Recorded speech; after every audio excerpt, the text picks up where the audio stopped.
여러분, 상상해보세요.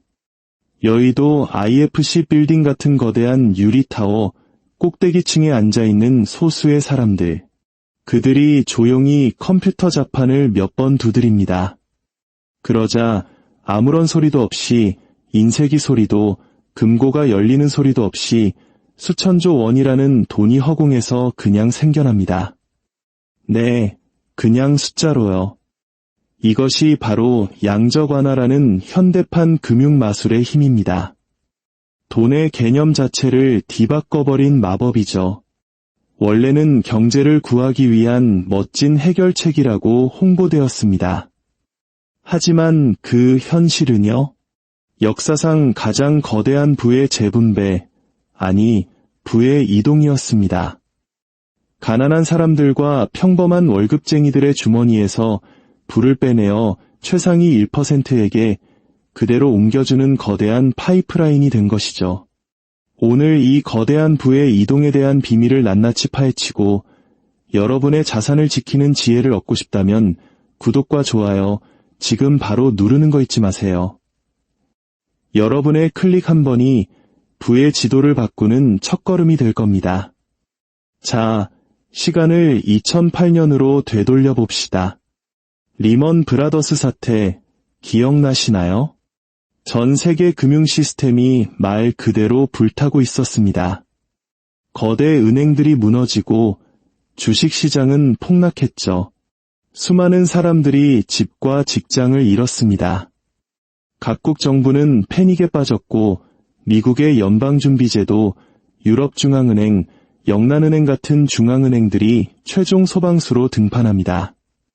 그들이 내놓은 해답이 뭐였을까요? 시스템에 그냥 새로 찍어낸 돈을 홍수처럼 쏟아붓는 것이었습니다. 이게 바로 양적 완화, QE입니다. 아주 간단하게 말해볼게요. 중앙은행이 시중은행들로부터 국채나 다른 자산들을 사들입니다. 그 대가로 은행들은 허공에서 방금 만들어진 따끈따끈한 디지털 머니를 받게 되죠. 계획은 그럴싸했습니다.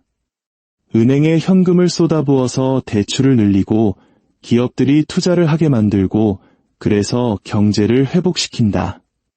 교과서적으로는 완벽하죠. 유동성을 늘려서 성장을 촉진한다. 하지만 현실은 아주 달랐습니다. 그 엄청난 돈이 우리 같은 일반 시민들이 일하는 실물 경제로 흘러들어간 게 아니었습니다. 대부분의 돈은 금융시장이라는 거대한 저수지에 갇혀버렸어요. 은행들은 그 돈으로 주식, 채권, 그리고 부동산을 사들였습니다. 그 결과 자산가들의 포트폴리오 가치는 하늘 높은 줄 모르고 치솟았지만 평범한 직장인들의 월급은 제자리 걸음이었죠. 2008년부터 2023년까지 전 세계 중앙은행들은 양적 완화를 통해 25조 달러, 우리 돈으로 약 3경 5천조 원이 넘는 돈을 만들어냈습니다. 상상도 안 가는 돈이죠. 그 결과 주식시장은 사상 최고치를 경신했고 서울을 비롯한 전 세계 대도시의 집값은 2배, 3배로 뛰었습니다. 억만장자들의 수는 기하급수적으로 늘어났죠. 그동안 무슨 일이 벌어졌을까요? 생애 최초로 내 집 마련을 꿈꾸던 청년들은 천정부지로 솟은 집값에 좌절했습니다. 영끌을 해도 닿을 수 없는 곳이 되어버렸죠. 세입자들은 역대 최고 수준의 월세를 감당해야 했고 은행에 꼬박꼬박 저축하던 사람들은 제로금리에 가까운 이자에 고통받았습니다. 이게 바로 금수저와 흑수저의 격차를 극단적으로 벌려놓은 핵심 메커니즘입니다. 중앙은행이 정부의 빚, 즉 국채를 사준다는 건 정치인들이 세금을 올리지 않고도 쉽게 돈을 쓸 수 있게 해준다는 뜻입니다. 듣기엔 좋죠? 하지만 그 혜택은 누구에게 가장 많이 돌아갈까요? 결국 이미 자산을 가진 사람들, 즉 부자들에게 돌아갑니다. 양적 완화는 단순히 시장을 부양한 게 아닙니다. 자본주의 시스템 자체를 재설계해버렸어요. 자유시장의 역동성은 중앙은행의 통제력 앞에 힘을 잃었습니다. 연준 의장이 양적 완화를 발표하면 시장이 오르고 중단할 것을 암시하면 시장이 폭락하는 중앙은행의 입만 바라보는 시장이 된 겁니다. 더 어두운 측면을 볼까요? 이렇게 대규모로 돈을 찍어내니 돈의 가치가 왜곡됩니다. 채권 수익률은 바닥을 쳤고 국민연금 같은 연기금들은 수익률을 내기 위해 고군분투했습니다. 보험 회사들은 휘청거렸죠. 은퇴자들은 저축만으로는 생계를 유지할 수 없게 되자 위험한 투자에 내몰렸습니다. 이것이 바로 양적 완화가 조용한 부에 이전이 된 방식입니다. 부자들은 더 부유해지고 월급으로 하루하루 살아가는 사람들은 더 뒤처졌습니다. 경제학에서는 이를 칸티용 효과라고 부릅니다. 돈이 경제에 주입될 때 수도꼭지에서 가장 가까운 곳에 있는 사람들이 가장 먼저 가장 큰 혜택을 본다는 이론이죠. 바로 은행, 대기업, 자산가들입니다. 그 돈이 우리 같은 사람들에게까지 흘러내려올 때쯤이면 이미 물가는 오를 대로 올라버린 뒤입니다. 구매력은 이미 사라진 거죠. 지금 집을 사려는 밀레니얼 세대와 Z세대는 연소득의 8배에서 10배에 달하는 집값에 직면해 있습니다. 2000년대 초반만 해도 4배 수준이었어요. 그 사이에 집이 갑자기 2배 더 좋아졌나요? 아니죠. 값싼 돈이 가격을 하늘로 밀어 올린 겁니다. 기업들은 어땠을까요? 거의 제로금리로 돈을 빌려서 공장을 짓거나 혁신에 투자한 게 아니었습니다. 대부분 자사주 매입에 썼습니다. 2010년부터 2020년까지 미국 기업들은 6조 달러, 우리 돈으로 8천조 원이 넘는 돈을 자사주 매입에 쏟아부었습니다. 주가를 인위적으로 부풀려서 경영진의 배를 불리는 동안 노동자들의 임금은 거의 오르지 않았죠. 정부도 승자였습니다.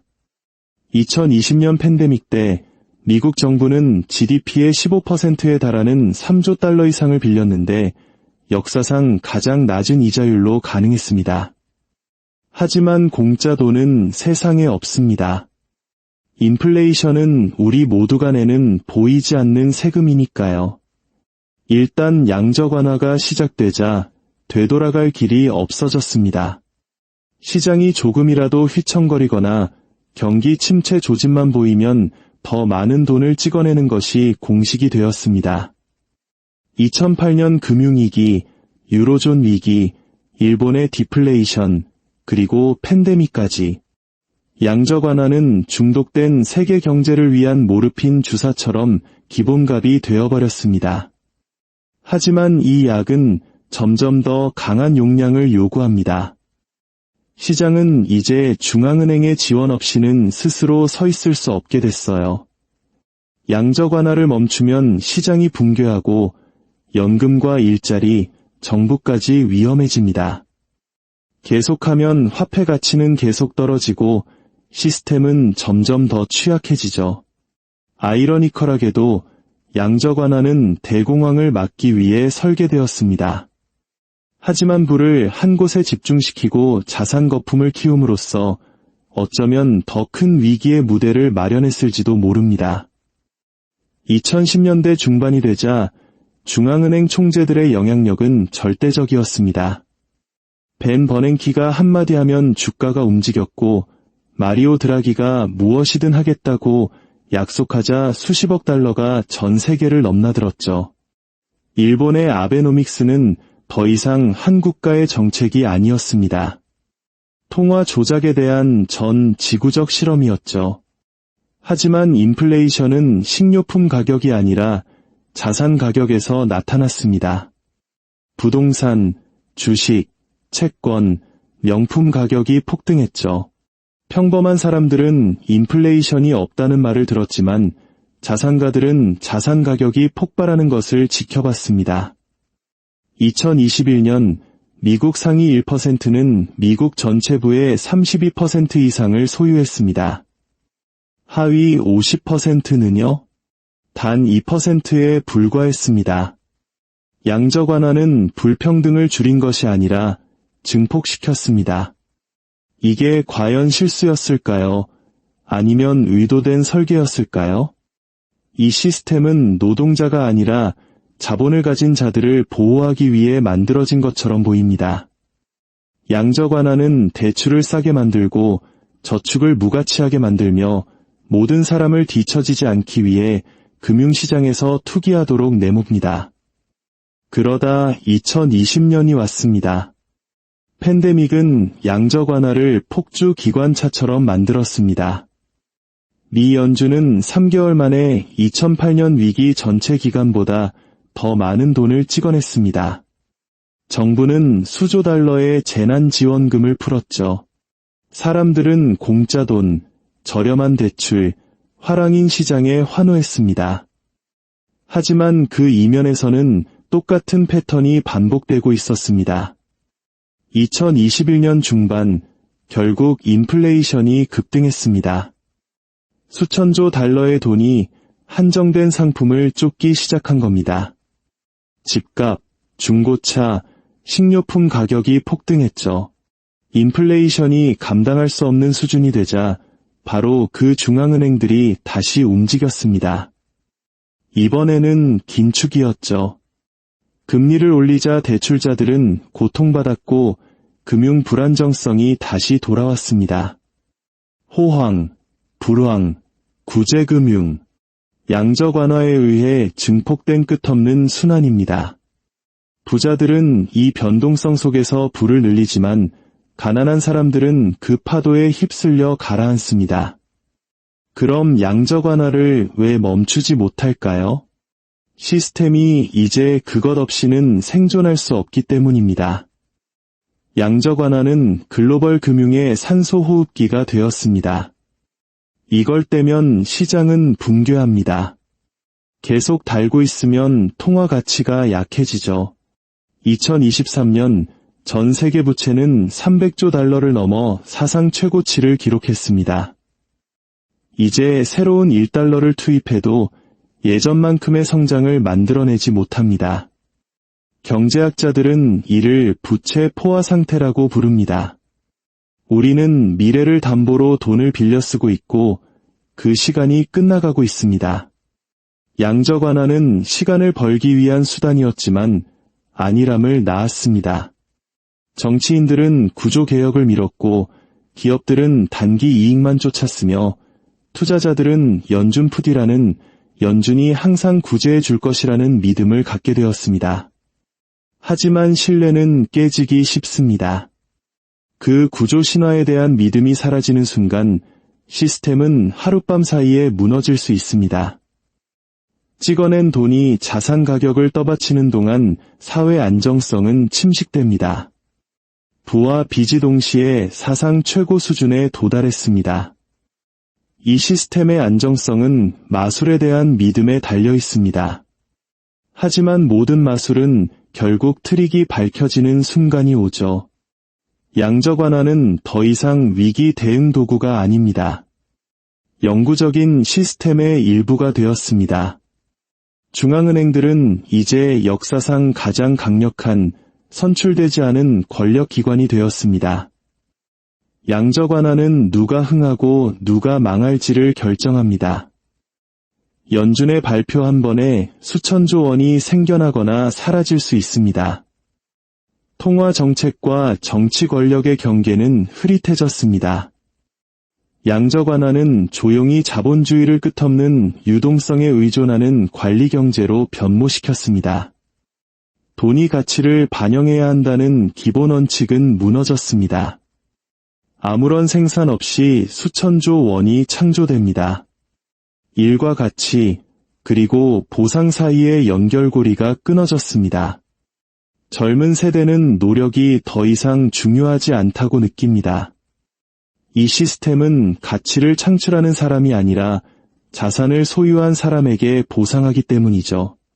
일부 전문가들은 양적 완화가 중앙은행 디지털 화폐, 즉 CBDC로 진화할 것이라고 예측합니다. 돈이 어디로 가고 어떻게 쓰이고 누가 받는지에 대한 완전한 통제권을 정부가 갖게 되는 것이죠.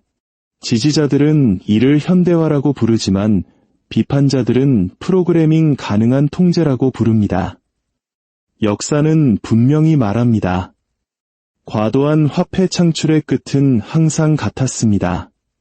평가절하, 리셋, 붕괴, 로마의 은화, 프랑스의 아시냐 집회, 독일의 마르크화, 패턴은 반복됩니다. 쉬운 돈은 번영이 아니라 시간을 살 뿐입니다. 양적 완화는 그 현대판 버전입니다. 돈을 버는 다수로부터 돈을 창조하는 소수에게로 부를 옮기는 역사상 가장 거대하고 복잡한 글로벌 부의 이전. 그 규모는 전례가 없지만 결과는 예측 가능합니다. 중앙은행이 실험을 계속하는 동안 질문은 남습니다.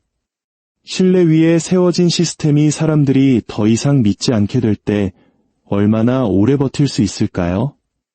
또 다른 위기는 반드시 올 겁니다. 그때가 되면 모두가 다시 중앙은행을 쳐다보겠죠. 하지만 그들조차 더 이상 쓸 마법 카드가 남아있지 않다면 그때는 무슨 일이 벌어질까요?